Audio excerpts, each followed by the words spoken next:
Nowadays, silver is trading around 33 US dollars, which is not too expensive because the economy is pretty horrible after the Great Lockdown.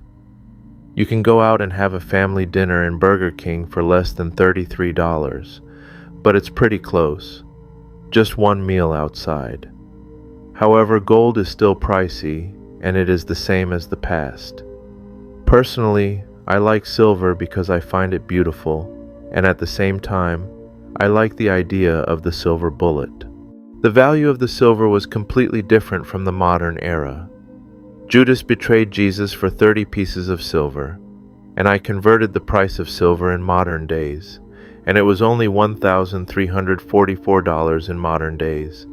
But in the past, during the Bible time in some countries, silver was more valuable than the gold.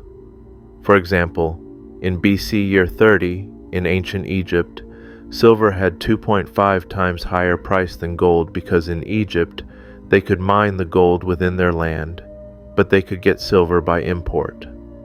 But it was only for a few moments. Gold got back its value, and later one gold had 2 silver values.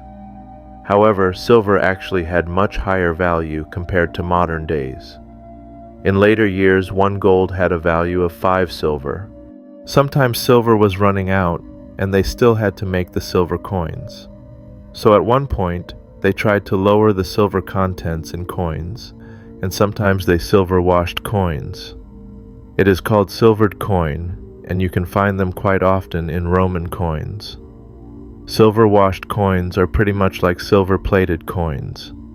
Cores are copper or tins, and made it look like silver because the Roman government didn't have enough silver.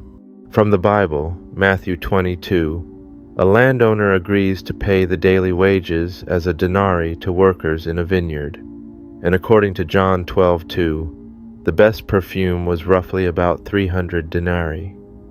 During that time, the denarius was made in pure silver, and when Nero was ruling, the purity of silver dropped down to 92%, and as time passed by, the purity of silver in denarius dropped down to 80% until the Commodus era.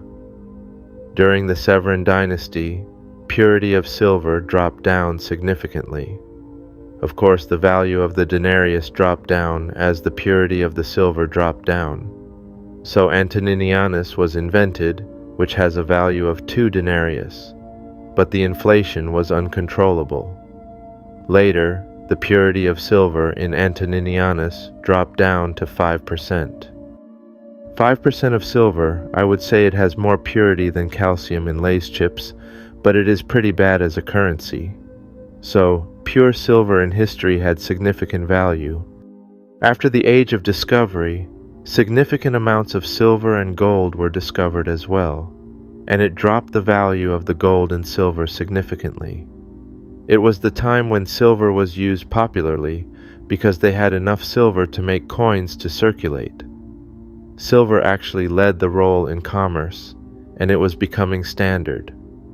Korea invented haifukiho, which is known as lead-silver separation method, and one of the commercial spies leaked this technology to Japan. This revolutionary technique actually led to the silver standard in the 17th century in Asia. To be honest, the reason that technique was invented in Joseon was because King Yonsan enjoyed extravagance and he needed silver.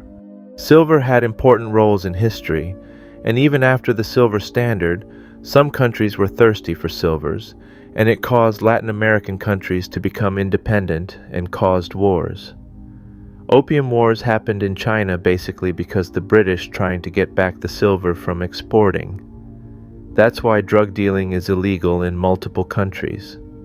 Especially in Asia, drug usage is considered a serious crime.